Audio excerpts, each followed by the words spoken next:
some blues fiddle 1-4-5 stuff. I don't know what I can show you specifically in terms of 1-4-5.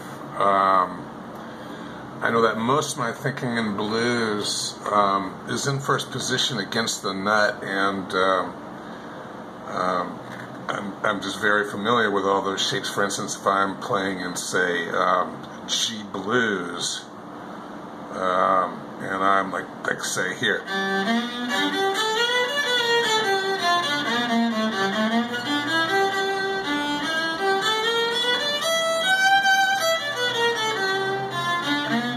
I was pretty much playing off, the shape, root, second major, third, fifth, sixth, root, second, third, fifth, sixth, root again, second,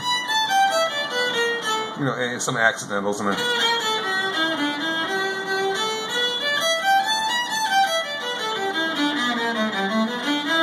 I mean, throw the seventh in there, of course.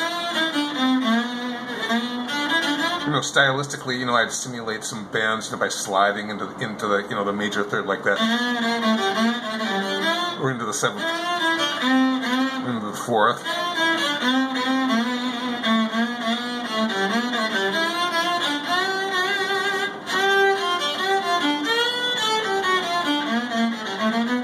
And then, when I go to the fourth chord, which would be C, then, which is essentially the same blues pentatonic scale, on the fourth chord, using the same notes, third, root, second, third, fifth, sixth, seventh.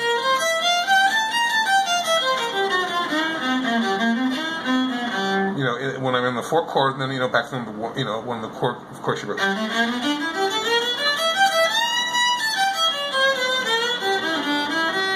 And it's really just the same. I'm just playing off. These are all open shapes, or shapes off. The open string, type chords. So, and of course, these are also the most familiar keys. Now, like say. I'm trying to think. I'm not sure what I can show you specifically in terms of 1-4-5, but say I'm playing, I'll say more of a barred position, say like in an E. Okay, so if I'm playing, say I'm playing an E blues pentatonic, which fits very nice, and which I think you referred to in your video as a little closed pattern. There's kind of a little closed pattern there, within the octave between your first, third, and fourth finger on the fretboard. Just moving over to the next string, you have root, third, fourth, fifth, seventh, root again. So it's a very neat little pattern just that repeats itself, and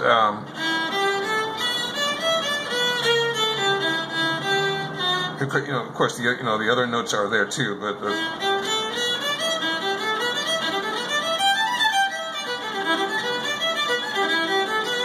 Or if I'm in the, if I'm thinking more of the major pentatonic scale, it's still kind of it's still based off of a little box pattern with your where your first finger stays in the same place. Where I'm just playing root, second, major third, and then fifth, sixth, and root again. It's not as neat of a pattern, but it's still within. The first finger on one string and your fourth finger on the next string over, and of course, let me move that anywhere, just like any other a bar chord pattern. So those are the main shapes or the things that I think about, anyways. Going through my head. Hope that helps in some way. Let me know. Bye.